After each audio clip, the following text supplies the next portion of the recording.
Welcome to the Team Teach podcast. I'm Clare, and in each episode you'll find me talking with an expert guest to learn more about behaviour.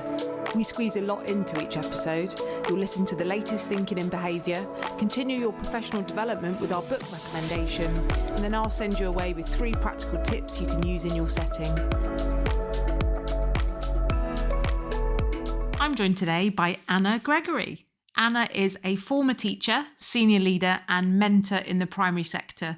After almost 20 years in the classroom, she founded an educational coaching company, providing personal and professional support to teachers and in particular early career teachers.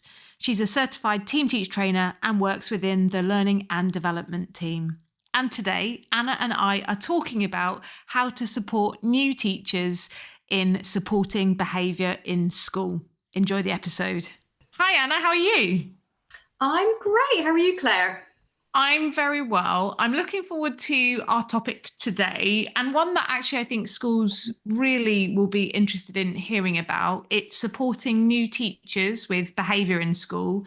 And I know you would have been a new teacher at some point, and I was a new teacher at some point. So hopefully lots to reflect on. I wondered if you could start by telling the listener just a bit about your experience in the topic. Yes, of course. So I'm Anna. I'm a former teacher, senior leader and mentor in the primary mainstream settings.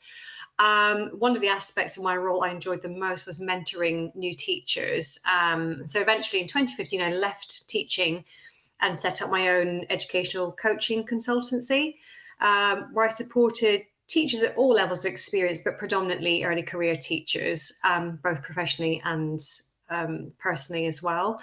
And I'm a Team Teach trainer, and I work as part of the L&D team here at Team Teach. And we're so lucky to have your experience in this topic, because I'm sure that over the years you've supported so many new teachers very successfully across the years. But I love this question. It's a really good segue into what we're talking about. What you wish you knew then that you know now about the topic? So many things, Claire. I've really been thinking about this question. I think if I put my kind of mentoring hat on, what I would say is I kind of wish that I'd understood the difference between mentoring and coaching a bit better when I first started that particular role. I know we still predominantly call them mentors in school, but I feel like lots of young or inexperienced teachers need more of a coaching model where almost a partnership, I guess, where we're pulling the answers out of them rather than necessarily saying this is how it should be done. And I'm not suggesting that's what all mentors do, but certainly in some schools there's a feeling of, I'm the mentor, here's my advice, do it this way. Whereas I think when we really invest in that buy-in with young and inexperienced teachers, the coaching model is better in terms of handing over ownership to them and them finding the answers themselves. So that would be what I wish I knew then. Yeah, and I feel like the word mentoring actually as a whole seems to be really out of favour in not just the teaching profession, but across the board, and in favour of coaching models where you're empowering alongside someone to come up with the answers and kind of like holding their hand through the process. Is that a good enough description of coaching? Absolutely. I think it's being that cheerleader for somebody, isn't it? And I think, nice. I think in every kind of sector, there's definitely a balance to be struck. Sometimes someone really does need that guidance and advice, or they might seek it out from you. So I think it's just trying to strike that really healthy balance between mentoring and coaching and finding what works for individual teachers, because everyone's different and everyone needs that different kind of input, I think. Yeah, I think the different input is key. And we go back to all the stuff that we think about the individuals that we care for in our services, our children in this case. And it goes back to what does the child need? What's that communicating? And actually it should be the same when we're supporting our staff, that actually it's individual approaches with a kind of lens of a holistic idea.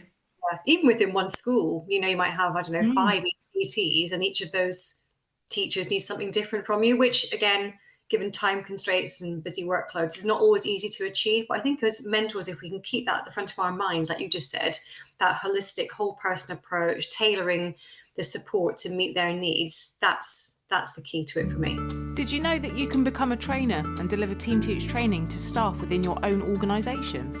Have the flexibility to choose when, where and who you deliver your training to throughout the year. Find out more about this cost-effective option on the Team Teach website. One of the aspects that I think would be useful to focus on would be that around the challenges that new teachers face, particularly around behaviour, because I can talk from my experience briefly that when I mean, I'm 20 years ago, I trained nearly over 20 years, I think.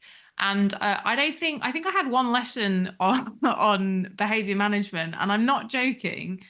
The person running the session for the university said, if you tap your pen 3 times on the table and say, listening now, or something like that, that will do the trick. You like that literally was my behavior management training. And I was teaching in a really challenging school out in West London where I don't think the children would have heard 3 taps on the table at all.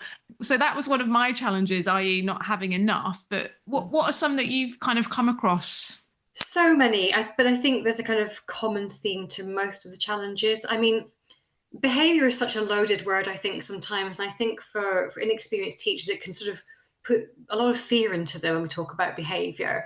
But I think it's important to remember that unless we get the behavior support right, then nothing else can really happen in a classroom. It's really Mm, difficult for children to learn and engage if we don't get learning behaviors right and those conditions for learning right. So it's absolutely vital. And I used to say this to my mentees, if you like.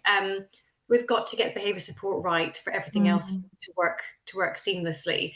And some of the challenges are things like inconsistency in terms of training and support. A lot of these teachers are sent into schools with very little input from the training provider. That's just the way it is sometimes. And again, training providers differ, but often the mm, teachers that I work with say they've had very little input around behaviour support. And what tends to then happen for a lot of them is they then go into schools without that preparation, that understanding. mm, They see behaviour support modelled in a certain way by the teacher they are paired with, and that's the pattern they fall into. And in a lot of schools that I've supported in, that often falls back to reward systems and sanctions, that sort of thing, almost like dealing with the outcome of behaviour rather than what's behind the behaviour. mhm, And of mhm. course, there's definitely a place for rewards and sanctions. I'm not saying they're obsolete, but I think I would say predominantly with the teachers that I've worked with, there's not always that bigger understanding of behaviour as communication, and that can lead to a very sort of behaviour management model rather than behaviour support. Yeah, I think just that bit that you said there really resonated, particularly about the rewards and sanctions. And I actually did mentor some early careers teachers. Actually, earlier in my career, I wasn't even that experienced, I wouldn't say. I think I was about 20, 24, 25, and probably only been teaching a few years. But I do remember really heavily that there was just like a misunderstanding really with rewards and consequences, or rewards and sanctions, that it became a crutch as opposed to an occasional thing that you might dip into when all other kind of behavior support mechanisms had failed. And it was such a crutch, and it would really tie people up in knots sometimes, that was the thing and that must be adhered to. And like you say, I really just felt that it was just a misunderstanding of kind of what behavior is, and the proactive things that we put in to reduce the likelihood of certain things bubbling up, as opposed to just tackling it with a sanction. Well, that I'm smiling to myself because that resonates with me, because I've looked at so many different reward systems and consequence systems, and I've sort of challenged teachers on them and saying, right, I bet you can tell me by 9 o'clock this morning which children are going to be on the grey cloud and which children are going to be in the sunshine. So of course you've got to ask yourself then, what is the purpose of this system? If I can already Mhm. anticipate where children are going to be, nothing's actually changing. So that's often quite a revealing sort of a conversation to have when teachers go, oh, actually, yeah, I've got this beautiful system in place, but I could tell you Mhm. exactly where everyone's going to be today. So you have to wonder about, well, what is the impact of this? Is this having long-term impact on behavior in your class? And if the answer is no, we have to get better at being forensic and going, well, what would be different? Mm. the only solution I can see for that is looking beyond behaviour and trying to understand what a child is trying to tell us through their behaviour. That's how we get long-term change and transformation, I think. Yeah, I'm really empathizing, and I think this is like putting me into a time warp of me remembering being an early career teacher. And actually, I did the graduate teacher route, so I was kind of just shoved in a classroom and learned kind of on my feet on the go. And I just remember my head being so full of everything that this concept that I'm able to use now with the young people that I work with, of almost like stepping outside myself and almost being like an observer to myself of what's going on. And I know that we'll go on to talk about conscious practitioners, but I literally just did not have that skill. I was trying to get through the 1 hour awful drama lesson that I was, forced to do. And I'm just wondering about that, because it's like information overload, isn't it? And there's no judgment here, right? This Yeah, is yeah, yeah, yeah. we get it. I trained rather in 1998, but teaching is teaching is teaching, and the same things always come up. And there's absolutely no judgment placed on people doing this, because I had a million different reward systems when I went through my career. Latterly, it's kind of the pennies dropped, I guess. And like you said, you're kind of in survival mode in those early days. Mm. You're trying to juggle assessment systems, teaching and learning, planning, parents' evenings, displays. There's so much going on that it's kind of no surprise that the systems become almost the crutch to get you through, because you haven't got the brain space to look beyond what you're doing. And actually, I'd also argue a lot of ECTs haven't got maybe the confidence to challenge something that's happening in the school. It's their first class, their first time out of university, or their teacher training. They assume sometimes that what they're seeing is how it is, and you wouldn't always have that confidence to challenge senior leaders or your mentor about what's going on. So you can see how patterns perpetuate quite easily, and nothing ever changes because there isn't that platform to change. Yeah, I'm thinking of it being, going round and round in a circle in some institutes. And I suppose for me, and again, I'm basing this on a little bit of mentoring that I've done, but also my own experiences, that the best things that I really took away was watching other teachers, and not necessarily emulating their style, because I think everyone has such a different style with how they tackle behavior kind of in the moment, but just actually having that as data and information to be like, okay, I could do it this way or I could do it that way. And that for me was a really unique way of taking on some of the behavior challenges, and I guess understanding a bit better from seeing other people.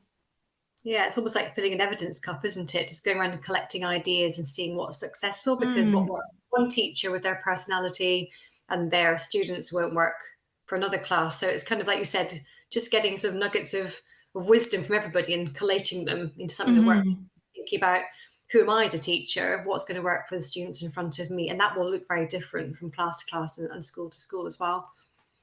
Yeah, it really does. And I really wanted to pick your brains, Anna, as well, rather than me rabbiting on about my awful experiences of being a newly qualified teacher.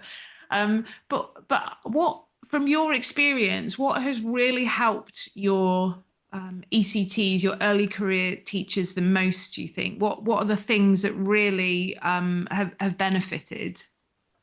I think I was thinking about this morning, actually, trying to distill this down into sort of some sound bites that would be helpful, because I've got hundreds of notes here. And what I came up with was three words, really.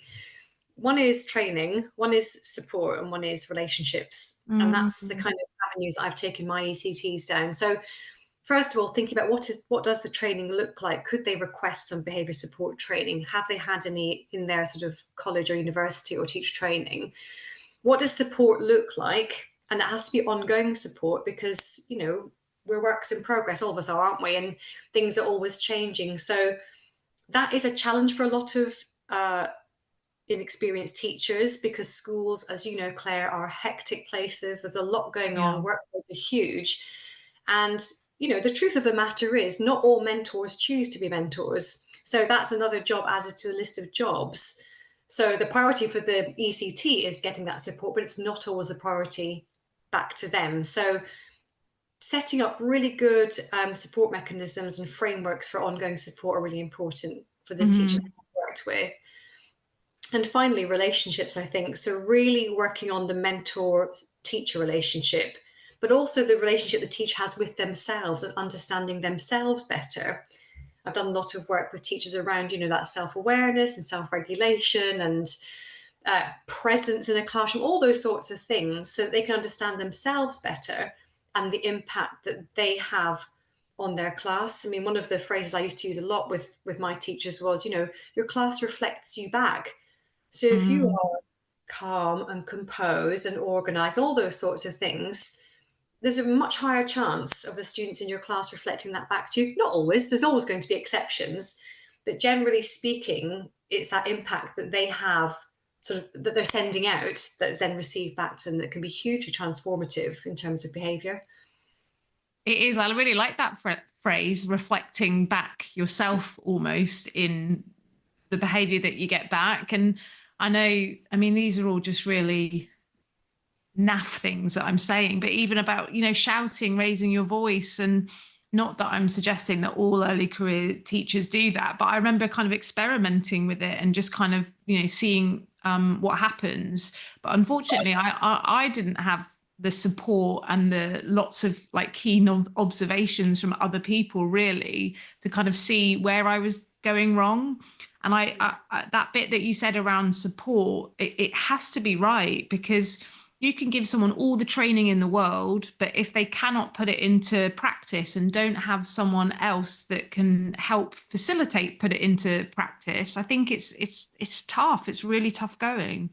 It is really tough, and that's where I think the relationship is really important with other staff. Having somebody, being brave enough to have somebody in your classroom with you, not to Yeah. observe you and judge you, but to be side by side with you. That was the model that Mm, was quite effective, where they might team teach in the broader sense, take over for a second, you watch them, they watch you. It's a sort of a dynamic process where mm, mentors and teachers are working together. So away from that typical observation where you get a sheet at the end saying this is wrong, this is wrong, this is wrong, an actually positive dynamic relationship where we're working together, the ECTs.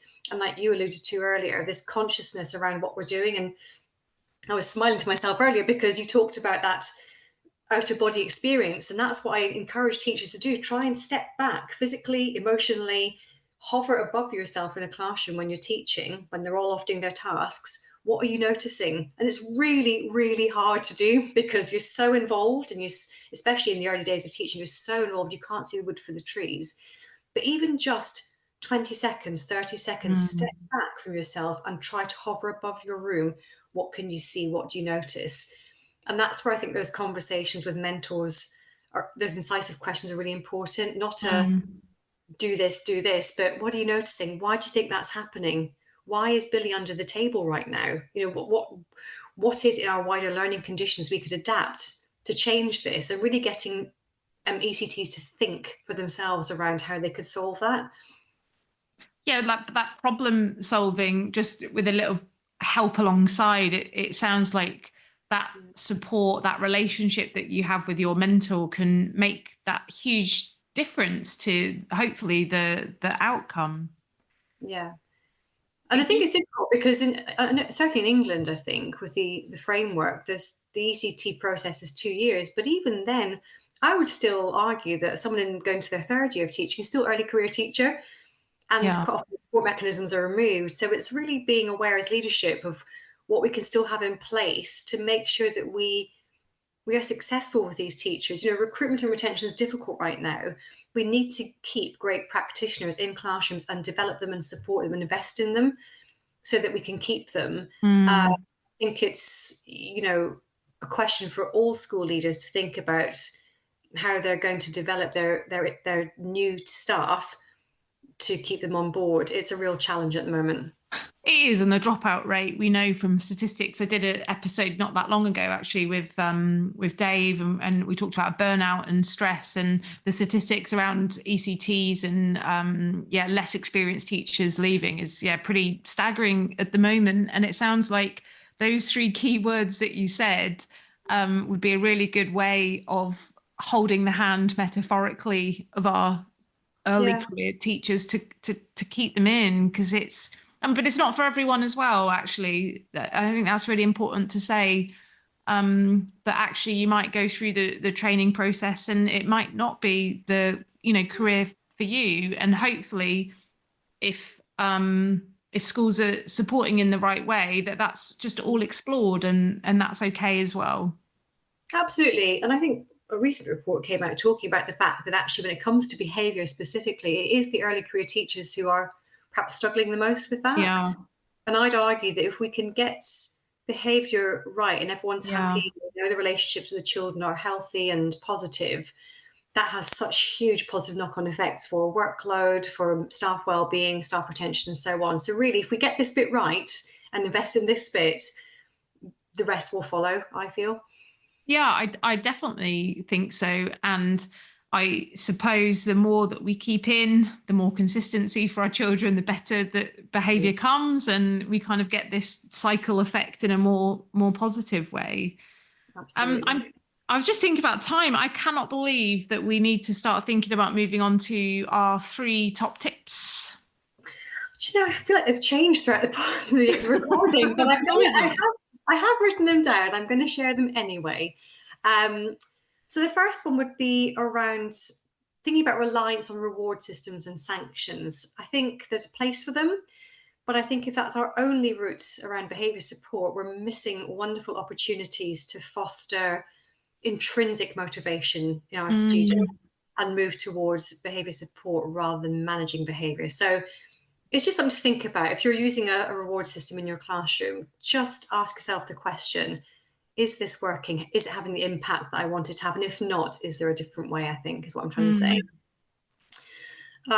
Top tip number 2 would be, again, we talked at the start, Claire, about that balance of mentoring and coaching. And there's obviously a place for giving advice and asking for advice when needed. But I think if we could add in asking incisive questions, listening to the responses, and encouraging new teachers to think for the solutions for themselves, that is going to have longer lasting effect, I think. And top to number 3 would be, it's in everyone's interest, so leadership, teachers, students, families, to foster what I like to call conscious practitioners who are fully present in what they're doing, can hover above themselves, can see themselves from the outside, and are always reflecting on what's happening and how they could do it even better. Yeah, such amazing tips. I've really enjoyed that chat, because actually I think it's really got me thinking about my early experiences, and I suppose how schools can make it better. And it is so important that we support with behaviour, because that is the building block, I think, for everything else to come.